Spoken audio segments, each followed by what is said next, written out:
Hi hello welcome back to our channel options master guide. இது பார்த்தீங்க அப்படின்னா இந்த 4 கிரீன் கலர் லைன்ஸ் இது நாம நிஃப்டிக்கு செவ்வாய்க்கிழமை மார்க்கெட் தொடங்குறதுக்கு முன்னாடி எடுத்திருந்த லெவல்ஸ். வீடியோ அன்னைக்கு போஸ்ட் ஆகல. வீடியோ பார்த்தீங்க அப்படின்னா 9:30க்கு அப்புறம் தான் கிட்டத்தட்ட போஸ்டே ஆச்சு யூடியூப்ல. அது என்ன இஷ்யூன்னு சொல்லி தெரியல.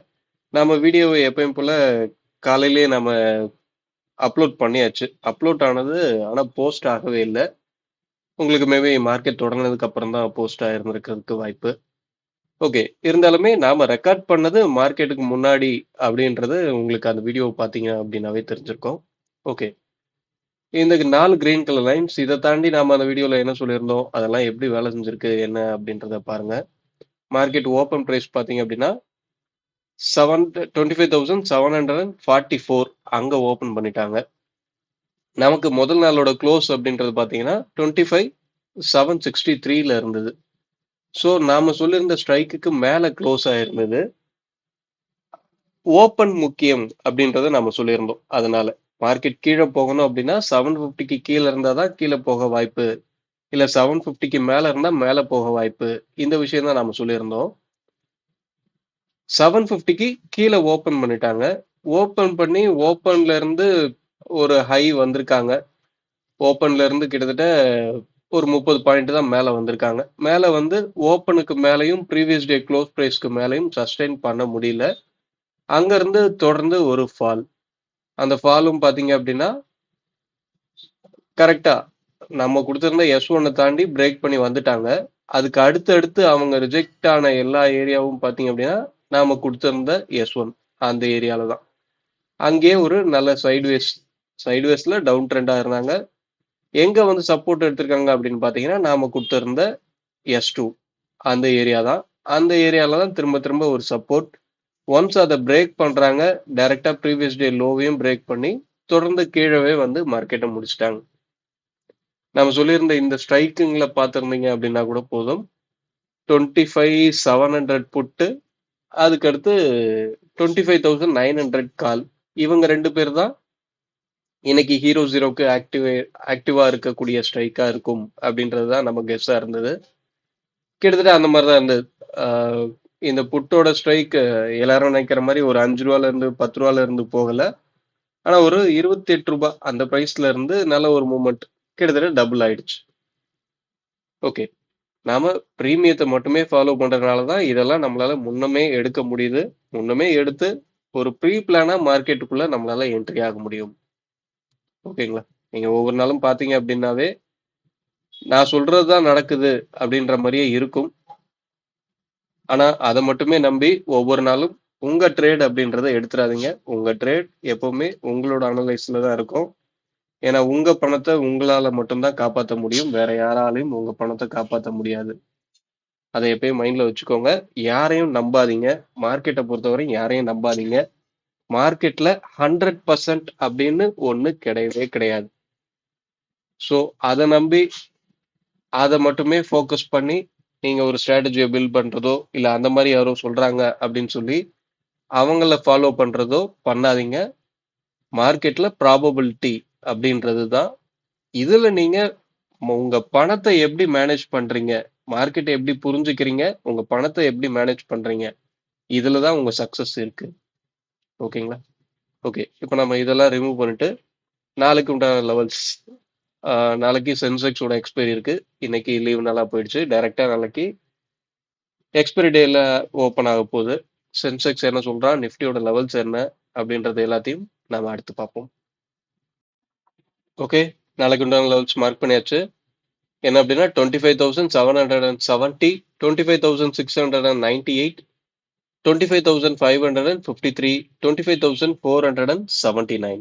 இதுதான் நம்ம நாளைக்கு உண்டான லெவல்ஸா எடுத்திருக்கோம். இந்த லெவல்ஸை தாண்டி பிரீமியம் அப்படின்றது என்ன சொல்லுது அப்படின்னா மார்க்கெட் 25,600 இந்த ஏரியாவுக்கு மேல இருக்கா கீழே இருக்கா அப்படின்றத பொறுத்து தான் ட்ரெண்டு. ஸோ நமக்கு க்ளோசிங் அப்படின்றது அங்கதான் இருக்கு. 25,597.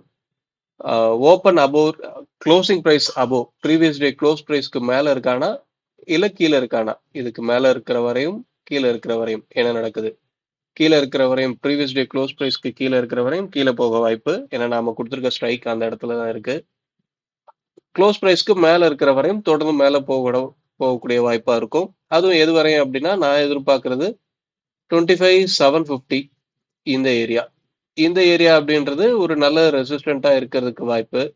இதுக்கும் மேல சஸ்டெயின் ஆகிறான் அப்படின்னா நல்ல ஒரு அப்சைட் மூவ்மெண்ட் கிடைக்கிறதுக்கு உண்டான வாய்ப்பா மாறும். ஓகே, இதை தாண்டி சென்செக்ஸ் சென்செக்ஸ் என்ன சொல்றான் அப்படின்னா சென்செக்ஸ் நமக்கு க்ளோசிங் அப்படின்றது 83,459 இருக்கு. என்னோட கால்குலேஷன்ஸ் படி 25,500 இந்த ஸ்ட்ரைக்குக்கு கீழே இருக்கிறதே தொடர்ந்து கீழே போகக்கூடிய வாய்ப்பு. நிஃப்டி என்ன சொல்லுதோ கிட்டத்தட்ட அதே மாதிரி தான் சென்செக்ஸ்லயும். க்ளோசிங் அப்படின்றது பெரிய டிஃப்ரெண்ட் இல்லை, ஒரு 50 பாயிண்ட் டிஃப்ரெண்ட் தான் இருக்கான். ஸோ க்ளோஸ் ப்ரைஸ்க்கு மேலே இருக்கானா கீழே இருக்கானா அப்படின்றது. இதுக்கு அடுத்து உங்களுக்கு ரெசிஸ்டன்ட் அப்படின்றது 83,800 இந்த ஏரியா ஒரு நல்ல ரெசிஸ்டண்டா இருக்கக்கூடிய வாய்ப்பா மாறும். 83,800 இதுக்கு மேல இருக்கிறதும் கீழே இருக்கிறதும் அப்படின்ற மாதிரி. இதுக்கு மேல இருக்கிற வரையும் மேல போக வாய்ப்பு, கீழே இருக்கிற வரையும் கீழே போக வாய்ப்பு. இதுலயும் அதே தான், ப்ரீவியஸ் டே க்ளோஸ் ப்ரைஸ்க்கு கீழே இருக்கானா மேல இருக்கானா அப்படின்றத பொறுத்து தான். தொடர்ந்து இந்த 83,800 இதுக்கும் மேல இருக்கிற பட்சத்துல நல்ல ஒரு அப்சைட் மூவ்மெண்ட் அப்படின்றது கிடைக்கக்கூடிய வாய்ப்பா இருக்கும். இல்லை அப்படின்னா இந்த 83,800 அப்படின்ற ஸ்ட்ரைக்கு ஒரு ரெசிஸ்டண்டா செயல்படக்கூடிய வாய்ப்பா மாறும். ஓகேங்களா? ஓகே, எப்பவுமே நாம இந்த லெவல்ல பேஸ் பண்ணி நீங்க பையும் செல்லும் எதுவும் பண்ணலாம் அப்படின்றத நாம எப்பவுமே அட்வைஸ் பண்ண மாட்டோம். இது எல்லாமே என்னோட கருத்து. இதுல எந்த இடத்துல என்ன நடக்கணும், நான் எங்க பை பண்ணணும் செல் பண்ணணும் அப்படின்றத தாண்டி அதுல கிடைக்கக்கூடிய ரிசல்ட்டை நான் தான் ஏத்துக்க போறேன். அதுல கிடைக்கக்கூடிய ரிசல்ட்டுக்கும் உங்களுக்கும் எந்த பங்கும் கிடையாது. ஸோ நான் இங்க சொல்ற விஷயங்கள்லாம் ஒரு எஜுகேஷனல் பர்பஸ்க்காக மட்டும் எடுத்துக்கோங்க. இதை பேஸ் பண்ணி பை செல் எதுவும் பண்ணாதீங்க. உங்களோட இன்புட்டை இங்க போடுங்க. நீங்க எங்க போய் எதை படிச்சீங்க அப்படின்னாலும் அதுல உங்களால ப்ராஃபிட் பண்ண முடியுமா பண்ண முடியாதா அப்படின்றது நீங்க அதுல எவ்வளவு இன்புட் போடுறீங்க அப்படின்றத பொறுத்துதான். சரிங்களா? ஓகே, நான் ஏற்கனவே சொன்னது மார்க்கெட்ல 100% அப்படின்னு ஒண்ணு கிடையாது அப்படின்னு சொன்னது. அதுல ஒரு சின்ன திருத்தம் என்ன அப்படின்னா 100% அப்படின்னு ஒரு விஷயத்துல மட்டும் இருக்கு. என்ன அப்படின்னா எக்ஸ்பைரி டே அன்னைக்கு ஓடிஎம் ஸ்ட்ரைக்கோட பிரைஸ் 5 பைசா தான் எக்ஸ்பைரி முடியும் போது. ஐடிஎம்மோட ஸ்ட்ரைக்குங்க எல்லாத்துக்குமே அவங்களோட ரியல் வேல்யூ இன்டென்சிக் வேல்யூ அது என்னவோ அதுதான் அவங்களோட பிரைஸ். இது மட்டும் மாற போறதே கிடையாது. இதுதான் 100%. இந்த 100% பேஸ் பண்ணி தான் நீங்க ப்ராபபிலிட்டி என்னலாம் அப்படின்றத எடுத்துட்டு வரணும். அதை பேஸ் பண்ணி மட்டும் ஒர்க் அவுட் பண்ணுங்க.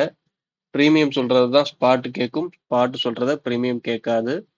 எண்ட் ஆஃப் டே ஸ்பாட்டையும் ப்ரீமியத்தையும் ஈவன் பண்ணணும். இந்த மார்க்கெட் அதுக்கு தான் ரன் ஆகுது. அதை எப்பயும் புரிஞ்சு அதன்படி ட்ரேட் பண்ணுங்க. ஓகே, வீடியோ பிடிச்சிருந்தா லைக் பண்ணுங்க. ஆப்ஷன் ட்ரேடிங் பண்றவங்க நண்பர்களுக்கு ஷேர் பண்ணுங்க. மீண்டும் அடுத்த ஒரு வீடியோல சந்திப்போம். தேங்க்யூ, பாய்.